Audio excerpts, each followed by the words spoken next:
Oggi questa mostra, nella giornata del 3 dicembre, giornata internazionale delle persone con disabilità, piccole storie di ordinaria conservazione. Ecco, di cosa si tratta? Anche quest'anno l'Archivio di Stato di Agrigento aderisce alla Giornata internazionale delle persone con disabilità con un nuovo percorso tattile dedicato alla conservazione del patrimonio archivistico con particolare riferimento al rischio biologico e all'entomofauna. Si è voluto realizzare un percorso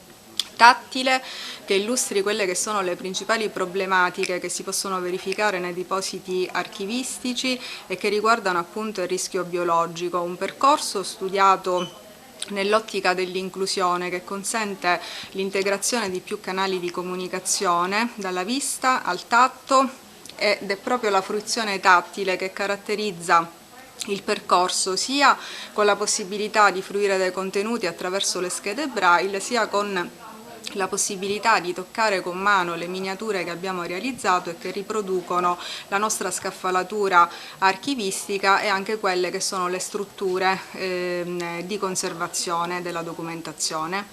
La mostra quando si può visionare? La mostra si potrà visionare oggi fino alle 13:30 e anche sabato 10 dicembre dalle 9:30 alle 13:30, un'altra giornata di apertura straordinaria, ma anche questo percorso, come gli altri che sono attualmente presenti presso la sede relativi all'accessibilità culturale, resteranno poi permanenti per la fruizione. Ecco, già stiamo vedendo l'apprezzamento da parte delle scuole, a pochissimi momenti dall'apertura già un'ampia affluenza. Questo, diciamo, è il significato che la sua azione è sempre ben accettata dal pubblico agrigentino, non solo ma anche dagli studenti.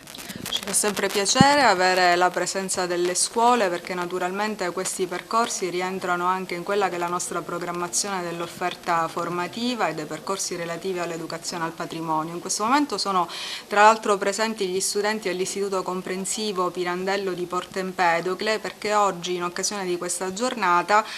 viene esposta anche l'opera vincitrice al concorso Arte Insieme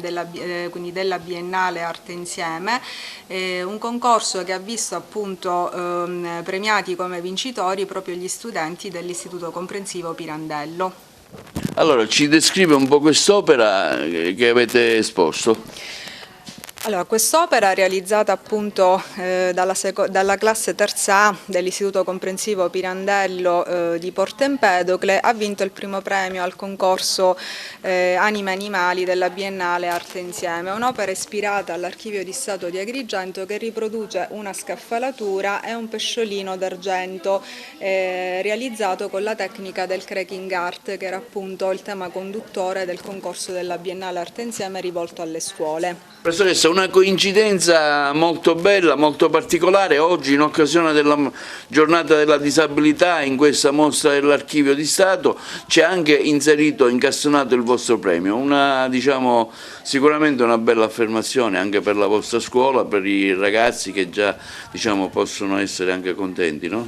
Sì, noi l'anno scorso abbiamo partecipato con tanto entusiasmo alla proposta dell'Archivio di Stato e abbiamo realizzato proprio questo pesciolino d'argento fatto dagli insegnanti di sostegno con gli alunni disabili, perché il nostro istituto è molto attento all'inclusione, alla disabilità, cerchiamo di togliere tutte quelle che sono le barriere non solo fisiche ma anche a volte psicologiche, quindi i ragazzini si sono proprio cimentati nella realizzazione di questo prodotto finale che ha avuto grande successo e siamo orgogliosi che oggi possa essere veramente parte di questa mostra tattile a cui stanno partecipando molti ragazzi del nostro istituto. Tra l'altro oggi è la giornata internazionale proprio dedicata alla disabilità, per cui diciamo, assume un valore ancora più importante. Sì, un doppio valore e un grande significato. Il nostro istituto proprio per questa data ha diciamo, indetto una manifestazione che sarà fatta però lunedì, quindi con